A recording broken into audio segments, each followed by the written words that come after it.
6 de la tarde con 45 minutos. Pues vamos a arrancar la mesa de análisis con un prestigiadísimo analista político, mi amigo, mi compañero de periódico, que él es Lauro Rodríguez. Lauro, ¿cómo estás, hermano? Muchas gracias, muy bien, Qué Edgar. gusto platicar contigo, Como siempre, mano. aquí en tu mesa de análisis. Bienvenido, señor, bienvenido. Y sobre Encantado. todo porque pues en esta semana hubo cosas muy intensas a nivel nacional, internacional, en Veracruz, y lógicamente se ha sacudido y conmovido la opinión pública, particularmente la internacional. Estábamos dando cuenta el viernes de la semana pasada los atentados en París, ¿no? Así es. Que provocaron más de 100 muertos. Bueno, más de 100 muertos, más de 147 muertos, ¿no? Y vemos hoy en Mali, ¿no? El Hotel Radisson, que es tomado también por grupos extremistas de Al Qaeda. Y bueno, decía hace un rato, hay quien pronostica, hay quien habla de que estamos en las puertas de la Tercera Guerra Mundial. Bueno, son escenarios que de alguna manera se han vertido porque plantean de que los estados árabes, alrededor de 40 estados árabes, pudieran apoyar al Estado islamista en una confrontación con los países de Occidente, de la OTAN. Yo no creo que se llegue a tanto. Yo creo que lo que se debe de avanzar es en el análisis del problema que se tiene y qué es lo que está sucediendo. No se está enfrentando el mundo a grupos radicales. Estamos enfrentando a un Estado, es decir, a un Estado que tiene un territorio más grande que la Gran Bretaña, que ya controlan parte de Siria y una gran parte de Irak, y que tienen alrededor de 40,000 efectivos. Es un ejército lo que tiene el grupo de ISIS, y que además de esos 40,000 tienen alrededor de 160,000 que realizan actividades administrativas en esa zona. Cobran impuestos, venden petróleo, vía Turquía es como se lo están financiando. Es decir, ya hay una organización en donde hay territorio, hay población, hay grupos administrativos y hay lo que es esta parte de élite que tiene que ver con la defensa de su fe religiosa. ¿Qué es lo que ellos plantean? No les importan las leyes internacionales, no les importan los tratados internacionales, les importa una sola cosa: es la aplicación estricta del Corán. Es un grupo fundamentalista en el sentido de aplicar el Corán como se aplicó en el año 632, cuando aparece con el profeta Mahoma, y en donde lo que tratan es que no haya desviaciones de lo que la letra dice este libro.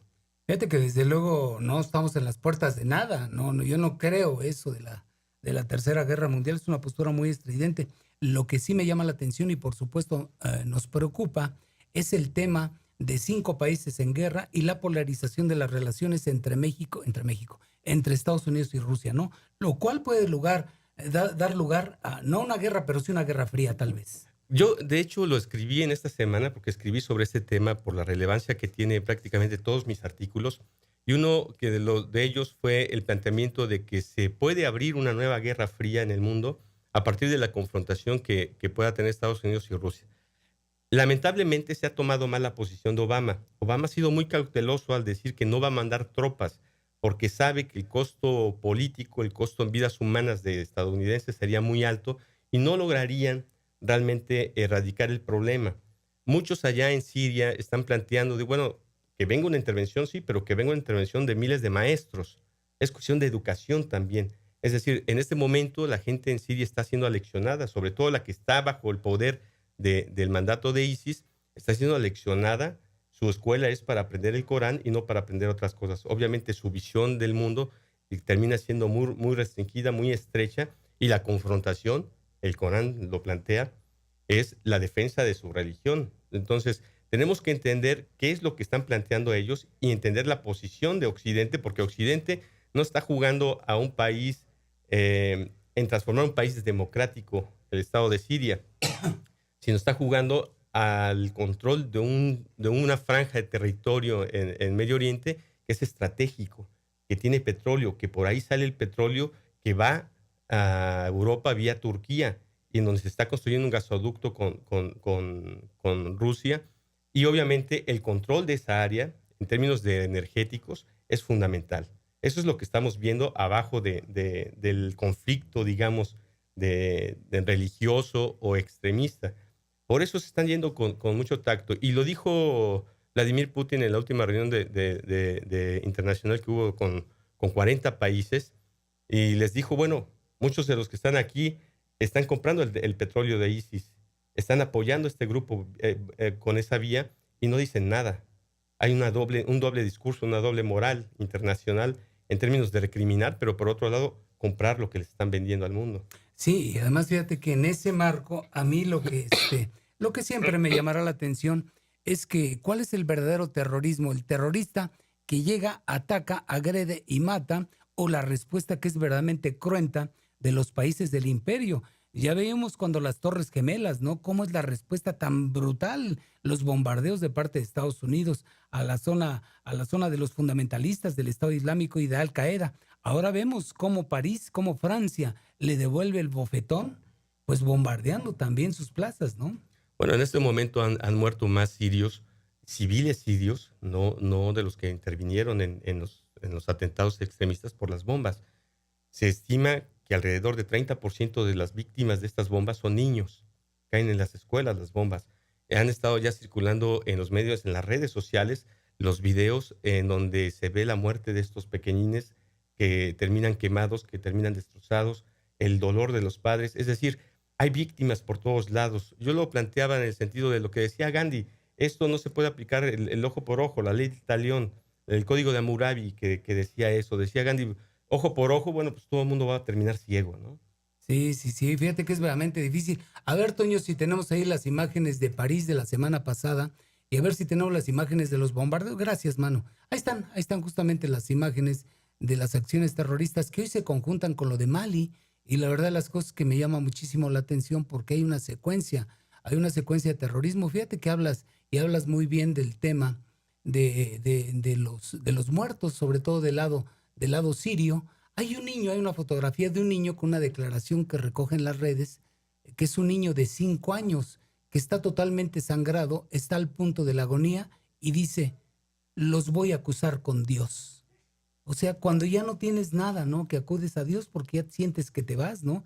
Es una imagen desgarradora, como el propio niño con los éxodos. ¿Te acuerdas del que Claro, aparece en la playa? Es una imagen brutal, ¿no? Desgarradora, terrible. ¿no? De hecho, lo que estamos viendo aquí, y hay que entender el conflicto que está en Medio Oriente, tiene que ver con este fundamentalismo, sí, pero el impacto que tiene a nivel mundial, estamos hablando de una población de 1.000 millones de musulmanes en el mundo, de los cuales 6 millones están en Francia, 3 millones están en Alemania, otros 2 millones están en Inglaterra.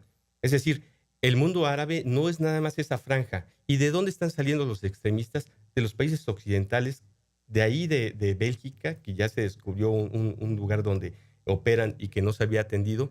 Es decir, tienen nacionalidades europeas, Europeas, así pero es. son descendientes jóvenes de migrantes.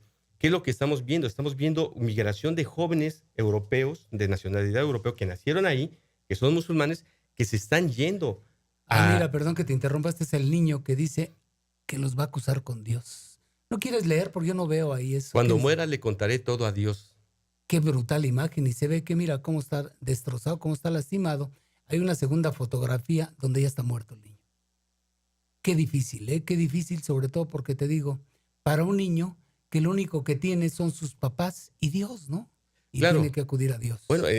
el planteamiento que tiene este grupo de los musulmanes, la lectura del Corán, tenemos que entender para empezar quién es ese Dios.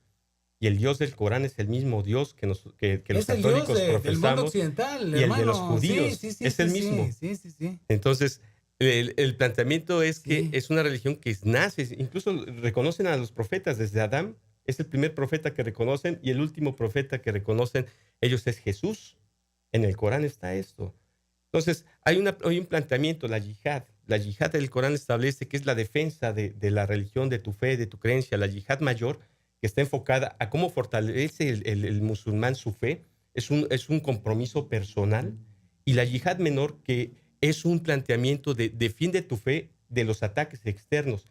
Eso es lo que se está aplicando. La yihad menor dio paso a esto que se llama el yihadismo, las guerras santas, que además el término de guerra santa pues, se crea con las cruzadas y después lo aplican los musulmanes para ellos también, pero aplican esto que es la yihad menor. Me atacan, pues ataco. Sí, y dos temas fundamentales en este asunto, qué jóvenes son los terroristas. Y no solo eso, sino ese afán suicida que tienen, ¿ah? Así es. Bueno, aquí al final de cuentas, ¿qué va a suceder?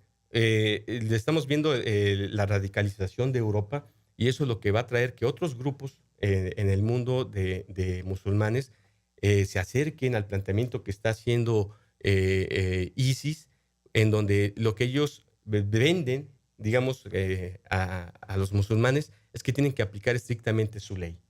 Y fíjate que nos podíamos pasar todo el espacio hablando de este asunto de carácter internacional. Y bueno, y no se acabaría, sobre todo porque apenas está empezando esta guerra polarizada, sustentada en el terrorismo. De hecho, no sé si recuerdes cómo empezó la Primera Guerra Mundial con un asesinato. Tal vez nosotros estamos viendo un conflicto regional fuerte, importante. No sé si sea del tamaño de una Tercera Guerra Mundial, pero esto tendríamos que ver la posición que tiene China, que tiene la India, que tiene Pakistán, países que no están apoyando a la coalición occidental. Rusia, de alguna manera, está también participando en bombardeos, pero obviamente Rusia porque tiene intereses geopolíticos. Es su patio trasero, lo tiene que defender y no va a permitir que Occidente se meta. Yo creo que Rusia está dando este paso precisamente por eso. Bueno, pues eso sucede el viernes y hoy es la consecuencia de la segunda página de esta historia dramática del terrorismo. Pero regresando pues aquí al territorio veracruzano, justamente 48 horas después, el gobernador Javier Duarte rinde su quinto informe y lógicamente despierta una serie de expectativas porque ya sabes, en lo político, pues lógicamente todo mundo habla de que empieza ya formalmente la carrera rumbo a la sucesión. En lo económico y en lo social, pues se habla de qué se va a hacer en el último tramo, ¿no? Cuando se habla de que se van a aplicar 30,000 millones de pesos para grandes obras y ya se acabó el tiempo, ¿no? Y bueno, pues el análisis de que si vino Aurelio Nuño y de que si vienen los gobernadores a respaldar a fulano de tal, y eso es parte del circo que vivimos en Veracruz. Pues parte de la cultura política que tiene Veracruz, que es uno de los tres estados que tienen la población mayor de electores y en donde ha habido una gran tradición política. Aquí cualquier movimiento que se hace tiene una lectura. Sí, algunos a favor, sí. otros en contra, entonces nada pasa desapercibido. Sí, hace ratito venía para acá y a ver si me buscas un spot del Cisne, que creo que dura 17 segundos, donde todos dicen, ya se destapó Alberto Silva. De esto platicamos al regreso. I took the good times, I'll take the bad times, I'll take you just the way you are. En un momento regresamos, En Contacto.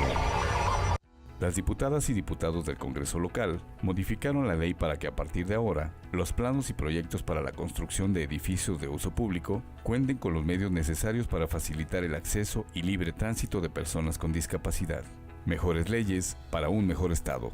63ª Legislatura de Veracruz.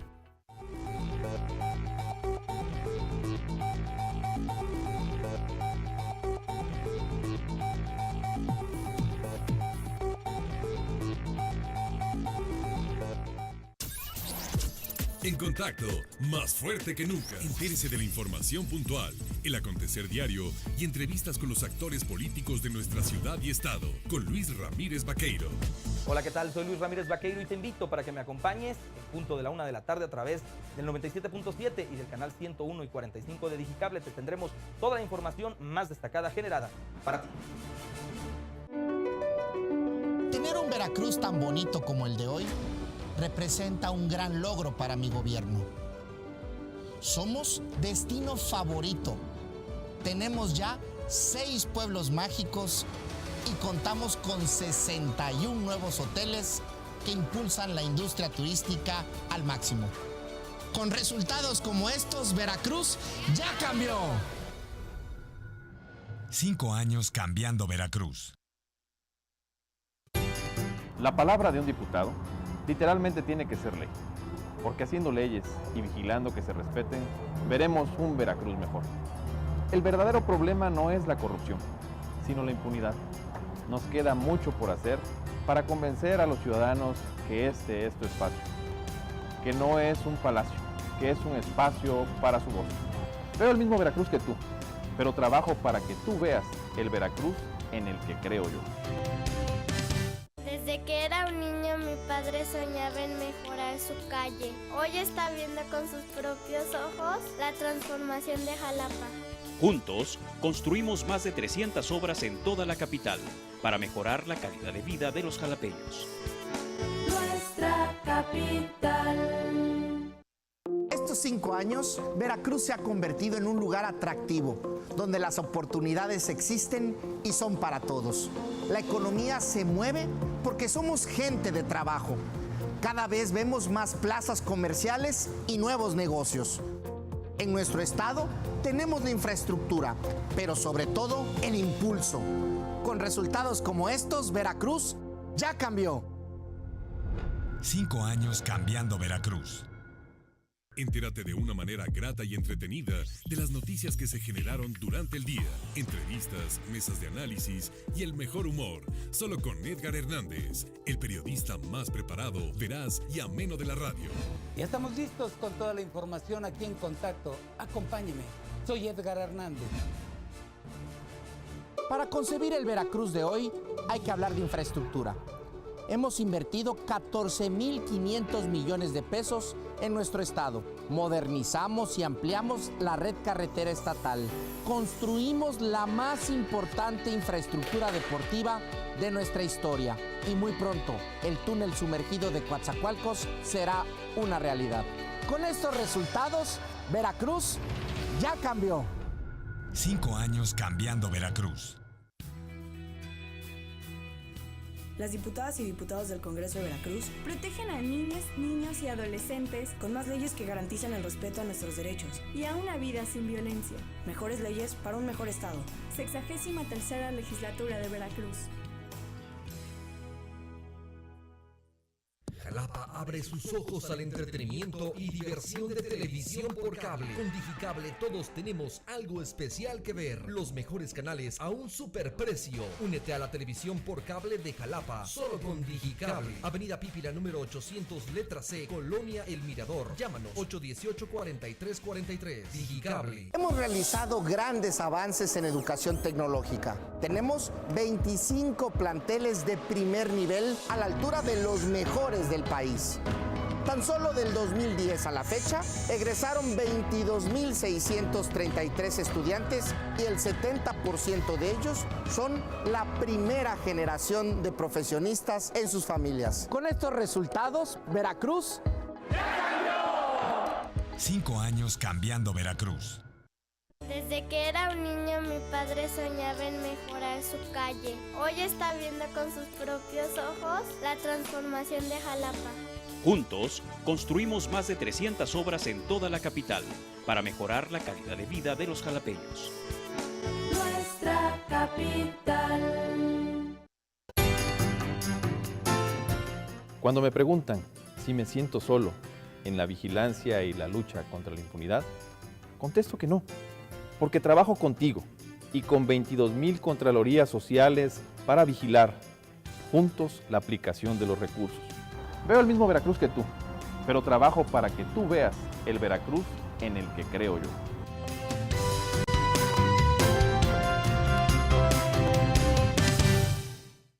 Las diputadas y diputados del Congreso local modificaron la ley para que a partir de ahora los planos y proyectos para la construcción de edificios de uso público cuenten con los medios necesarios para facilitar el acceso y libre tránsito de personas con discapacidad. Mejores leyes para un mejor estado. 63ª legislatura de Veracruz. En la colonia Higueras, Jalapa cuenta con un taller de arte popular, espacio único en todo el estado que se rescató para capacitar y mejorar la vida de los jalapeños. Antes esto era un lote baldío lleno de culebras y coralillos. Tardó mucho tiempo así. Hoy, gracias al Ayuntamiento de Jalapa, este lugar se ha transformado. Nuestra capital.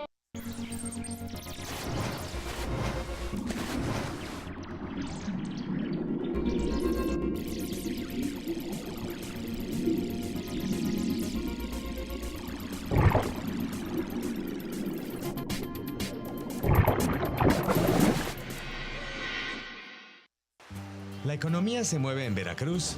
Porque somos gente de trabajo. Sabemos que las oportunidades están ahí. Y hay que saber tomarlas. Por eso nos visitan. Porque sabemos cómo tratar a nuestros huéspedes. Tenemos la infraestructura. Y el apoyo. Se trata de ver y analizar lo que somos. Veracruz ya cambió. En Fuerza Civil, ansiamos lo mismo que tú. Por eso estamos ahí cuando nos necesitas. No queremos ser los héroes. Lo que queremos es servirte siempre. Estamos aquí por ti, Fuerza Civil Veracruz. Veracruz ya cambió. El desarrollo de Veracruz se puede ver de muchas formas. Basta con observar el dinamismo de nuestra gente. Un estado que sabe tratar a nuestros visitantes. Y los hace volver. Un lugar donde cada vez hay más negocios. Y gente productiva. Donde las oportunidades existen. Y son para todos. Se trata de ver y analizar lo que somos. Veracruz ya cambió. En contacto, más fuerte que nunca. Entérese de la información puntual, el acontecer diario y entrevistas con los actores políticos de nuestra ciudad y estado, con Luis Ramírez Vaqueiro. Hola, ¿qué tal? Soy Luis Ramírez Vaqueiro y te invito para que me acompañes en punto de la 1 de la tarde a través del 97.7 y del canal 101 y 45 de Digicable. Te tendremos toda la información más destacada generada para ti.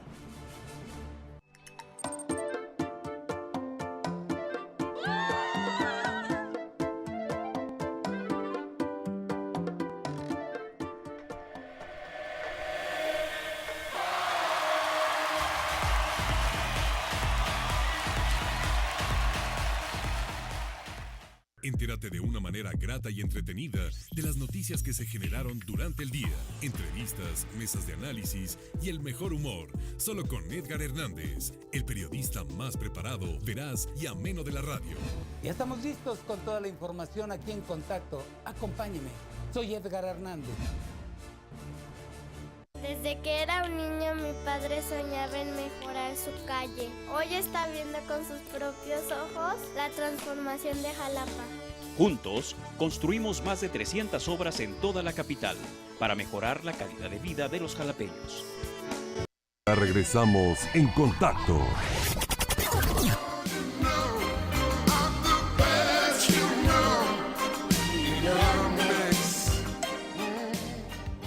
Bueno, pues ya son las 7 de la noche con 7 minutos. Ya está por aquí Fernando Hernández. Si tú pensabas, mi querido Fernando Hernández, que es el que más sabe de deportes, pero nada más de deportes en Veracruz, que te extrañaba mucho, no. A quien extrañé fue al Rorro, hermano. Ahí está, el más decente. ¿Cómo estás, hermano? Acércate. Me voy a intrometer. A ver. Qué varoniles son, en serio.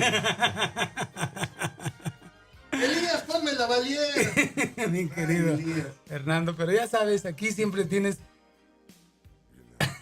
¿Qué es eso? Entonces, fíjate que todos los días me dicen que ahora sí que me metes albures, que yo ni me doy cuenta. Lo que pasa es que es demasiado vulgarzón, hermano. Bienvenido, Fernando. Gracias, ya estoy papá. aquí, hermano. No me corrieron. Estuvimos cerca. Le decía yo a Lauro Rodríguez, mi compañero de periódico y amigo mío hace ya varios años, que el tema de la política pues es muy álgido aquí en Veracruz, es muy efervescente, a flor de piel, ¿no? Bien dicen que se juntan 3 veracruzanos, ya quieren formar un partido político, ¿no? Por lo menos una asociación política. Sí. Y lógicamente pues estamos en una semana muy intensa, sobre todo porque se presume que pudiera venir el destape en las siguientes 6 semanas, ¿no? Bueno, de alguna manera lo que va a venir es los procesos internos de los partidos para que puedan elegir a sus candidatos. Eso por ley tiene que hacerse. Primero van a entregar sus plataformas políticas. Lo que hemos estado viendo ahorita es la construcción de esas plataformas. Las entregan, se registran y obviamente a partir de ello tienen un tiempo perentorio para definir su procedimiento de selección interna de candidato y obviamente tendrán que lanzar su convocatoria para que se apunten quienes cumplan. Y ahora ya con el INE y con el propio OPLE, pues ya las reglas del juego cambiaron. Ahora es el gobierno el que marca fechas de convocatorias y todo eso. Y lógicamente da lugar a que los tiempos políticos se vayan alargando o ajustando según conveniencia, ¿no? Así es. Lo que sí podemos ver son los avances políticos internos de cada partido que están fuera de la parte legal. O sea, el procedimiento legal es muy claro, lo establece el INE a las entidades, los tiempos electorales, y obviamente lo que estamos viendo es el movimiento político de aquellos que aspiran. Sí, de los que suspiran y aspiran. Fíjate que más o menos todo venía en una barca tranquila ahí, con aspavientos, digamos, naturales, pero a partir de que llega Alberto Silva Ramos a la dirigencia priista, se desata toda una burbuja especulativa y lógicamente entran 2 con forceps o sin forceps a la contienda, como es Alberto Silva Ramos y el propio Eric Lagos Hernández. Bueno, no solo ellos dos, también se habló de Adolfo Mota. De Mota y de Tomás Ruiz y los que van por fuera, ¿no? Que es Gerardo Buganza. Yo creo que todos aquellos pero digamos entre los márgenes normales porque ha despertado más inquietud Eric y Alberto. Bueno, han despertado inquietud, pero también porque tampoco se han descartado de participar. Obviamente, las lecturas políticas son muy diversas. Y fíjate que en ese lenguaje críptico, en ese lenguaje doble que utilizan los propios políticos, no sabes si van o vienen, ¿no? O sea, cuando dice Alberto Silva, no me encarto ni me descarto, dices, caray, ¿qué quiso decir con eso? Como cuando dijo esto de que no sabía si era el árbitro o el centro delantero, ¿no? O como esto que vamos a escuchar que lo acaba de decir Toño de Jesús esta tarde. Todo Veracruz, la gente se está preguntando si en 2 años un gobernador puede hacer grandes cosas por el Estado. La respuesta la tienes tú, porque tú tendrás el poder. En unos días más te diré cómo. En unos días más te diré cómo. Abre un signo de interrogación que es bastante... A ver, a mí me parece que es bastante folclórico, porque la verdad de las cosas es que la efervescencia, la capacidad, la reflexión política que tiene el veracruzano va más allá de que en un ratito te voy a decir que sigue, al ratito te platico cuál es la segunda parte de la telenovela. Así no es la política, por lo menos la que yo aprendí aquí en Veracruz en los últimos 30 años, hermano. Claro, bueno, es que el mensaje en sí, digamos que no hay mensaje. Hay como, espérame un tantito, hay una adivinanza. Imagínate lo que viene, tú vas a decidir cuál es la lectura. Yo una lectura inmediata que hago, posiblemente haya un proceso de encuestas y sean los veracruzanos quienes a partir de estas encuestas decidan quién es el candidato. Y tú tienes el poder, ¿no? Exactamente, esa sería la vía, que además otros que aspiran han dicho que ese es el método que debería de llevarse a cabo para poder elegir quién va a ser el candidato del PRI. Pero deja abiertas muchas cosas, o sea, no nos queda muy claro. ¿no? Exacto. Deja la atención. ¿Esto qué tiene que ver? Tiene que ver con mercadotecnia política. La mercadotecnia política permite que la gente esté a la expectativa. Bueno, va a ser el candidato, va a decir que sí participa o que se queda como árbitro. Todavía no lo decide, por lo que ha declarado en últimos días. Y bueno, Pepe Yunes ha dicho, pues adelante, que participen todos los que quieran. Todos, ¿no? sí. El partido está abierto. Y esta semana ya lo querían bajar del caballo, ¿no? Y tú que salieron otra vez a decir, no, yo sigo anotado, sí. Sí, bueno, es parte del juego político. Ajá. Acuérdate que los gobernantes, sobre todo cuando son las sucesiones, tratan de que haya una terna amplia de aspirantes para tener opciones. Sobre todo en el partido del PRI, siempre ha sido una tradición que haya 5 o 6 posibles candidatos o aspirantes a una candidatura. Bueno, con Alemán había 12, ¿no? Y con Fidel Herrera había 15. Así es. Entonces, ¿por qué? Porque la política lo que recomienda es no decir quién va a ser. ¿Por qué? Porque si no, en ese momento los ataques que podría haber serían dirigidos a esa persona y lo tirarían. Así es. Fíjate que yo recuerdo una anécdota del propio Javier Duarte cuando era secretario de Finanzas. Yo alguna vez me tomé un café ahí en Tox, perdón por el comercial, y él me decía, yo voy por un voto. Yo voy por el voto de Fidel Herrera. Teniendo el voto de Fidel, pues ya era gobernador, como fue, ¿verdad? Entonces, pero eso ya tenía mucha antelación. O sea, realmente sí van preparando los mandatarios, o en este caso el presidente de la República, va preparando a sus gallos, a sus fichas, a sus piezas. En el caso de Pepe o Héctor o Alberto o Eric, pues también han venido de una preparación. Recordemos, en el caso localizado de Alberto Silva, que desde el primer día de gobierno de Javier Duarte, no fue allá el día de la toma de posesión. Claro. A poner una piedra de una autopista que nunca se construyó. Desde el primer día se le dio como el delfín. Una etiqueta ahí muy marcada. Exactamente, ¿no? Pero bueno, eso sucede en todas las entidades y a nivel federal. Y a nivel federal, para la sucesión presidencial, ¿no? Es parte del juego político lo que estamos viendo, tenemos que entenderlo. Aquí la variable que digamos, podría cambiar tiene que ver en el método de selección interna. Si es por convención de delegados, podríamos pensar que no, que muchos dirán que no es muy claro. Si es vía las encuestas, tendría un poquito de democracia, sí. Pero depende de quién haga la encuesta, ¿no? A final de cuentas todo es un dedazo, hermano, digo. Así es. ¿Para qué le engañamos a la gente de la audiencia, no? Porque mira, si es por encuesta, las encuestas son sobre pedido. Si es por convención o consulta a la base, siempre a final de cuentas. Pues el gran elector es la base, pero pues que ya lleva una etiqueta, ¿no? De ¿no? Bueno, son de las reformas político-electorales que no se han hecho. Yo creo que ahí los legisladores fallaron en el sentido de que las elecciones internas de los partidos no se puede dejar a los partidos. sino que tienen que tener procesos democráticos internos, incluso que la institución electoral podría llevar a cabo. Es decir, puede haber elecciones internas con voto secreto para elegir sus candidatos. En tanto no se llegue a eso, vamos a estar viendo procesos que no son muy claros en todos. No muy claros, y sobre todo el lenguaje de los políticos, que a veces es tan complicado, tan críptico y tan lleno de mensajes inocuos que a veces te confundes. Vamos a oír algunas perlas, si me permites, unas perlas políticas de la semana. Estas son Pero ya veo que no nada más hablas, sino que tienes la lengua muy larga. Caramba, qué forma tan efusiva de recibir a la... ¿Listo? ¿Listo, muchachos? las joyas políticas de la semana. Para que sepan lo que es bueno.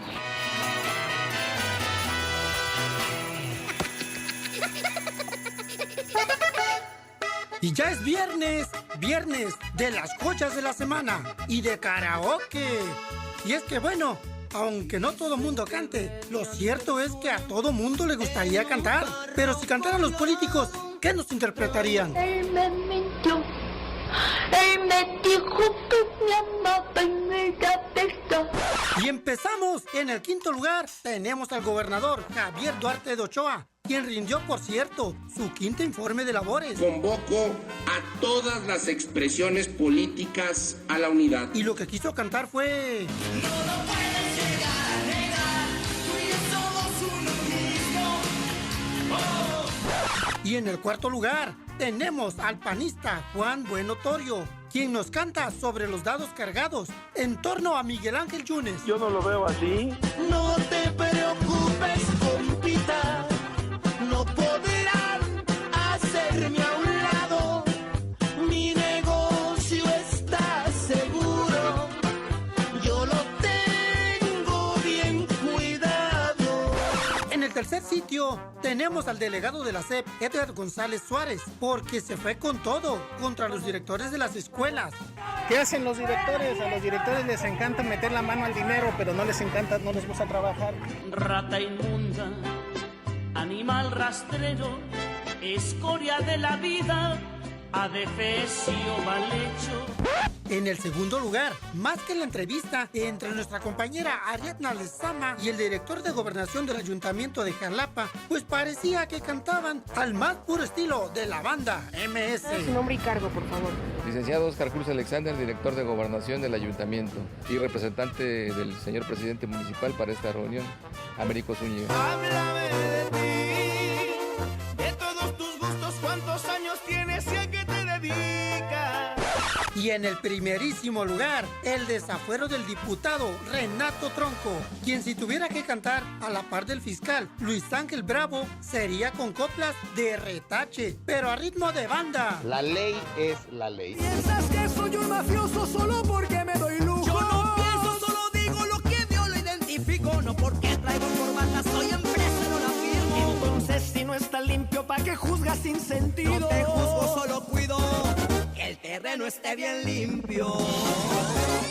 Y bueno, pues esto fue todo esta semana, oiga, pero tendremos más el próximo viernes. Yo me voy cantando un tema de los Tigres del Norte a la par del productor Freddy Bernabé Torres. Nos escuchamos el próximo viernes aquí en Las Joyas Políticas de la Semana. Y que nadie se me ofenda. No me vayan a atorar. Bueno, pues ahí está el folclore aunado a la música de los políticos, mi querido Lauro Rodríguez. Y bueno, pues nos evoca también el tema de los desafueros tan de moda en este sexenio.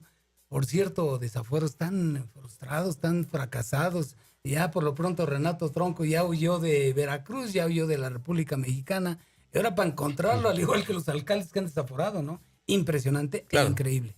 Bueno, está desaparecido. Mira, lo que sucedió es que en la época que sucedió el crimen que se le acusa... Hace 9 años, por se detuvieron a los autores materiales inmediatamente, y allá en las Chuapas la gente lo que comentaba decía, van a detener al presidente municipal porque ellos lo identifican. Que en esa época era Renato Tronco. Que fue el que les dio la orden.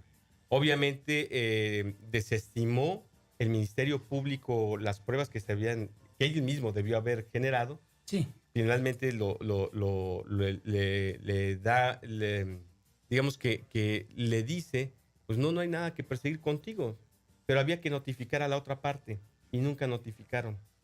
Entonces, el Ministerio el Ministerio Público cumple con la notificación de la que era su compañera de vida del regidor que falleció, y obviamente empiezan los 15 días para inconformarse, de acuerdo a las leyes mexicanas, de la actuación del Ministerio Público. Y eso es lo que permite que revivan el caso y obviamente que llegue al desafuero y que se le giró ya orden de aprehensión. Haciendo la acotación que este tema se da por una fuerte contaminación de carácter político que tiene el asunto de Renato Tronco, ¿no? Porque si no, no hubieran revivido el tema 9 años después. ¿Ah? Claro, sobre todo no lo hubieran enterrado en primera instancia. Ajá. ¿Por qué? Porque obviamente hubo un apoyo, hay un cambio de partido, hubo un acercamiento con él muy fuerte. Y una agresión muy directa a las instituciones de gobierno, de parte de Tronco. Al final de cuentas, pues dejó de ser útil al sistema, ¿no? Porque es digamos, una persona que centra toda su atención en él.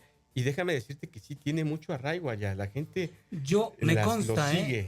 Yo he ido para allá y la verdad las cosas que tiene mucho Así es, no es una persona muy preparada, pero yo lo he visto que es un político carismático. Incluso en algunas reuniones de seguridad, donde él demandaba seguridad para la zona, hasta lloró. Hay un video, lo puedes ver en YouTube, donde llora y se le escurren las lágrimas y todo el mundo se queda impactado. No, impresionante. Bueno, pues mira, yo creo que hablando de actuaciones y de falsedades, a mí me sigue pareciendo, y yo quisiera que me das tu opinión al respecto, a mí me sigue pareciendo, Lauro Rodríguez, que el tema de las comparecencias y de la glosa del 5º informe de gobierno, o del 4º, del 3º, del 2º, cualquier glosa de informe, es una situación verdaderamente inútil. Es un formato muy rígido, cada año se vuelve a decir que no sirven las comparecencias, que se van a modificar, y cada año la estamos viviendo, ¿no? Fíjate que a mí este tema me gusta relacionarlo con un cuento de primaria, primer año de primaria. A ver.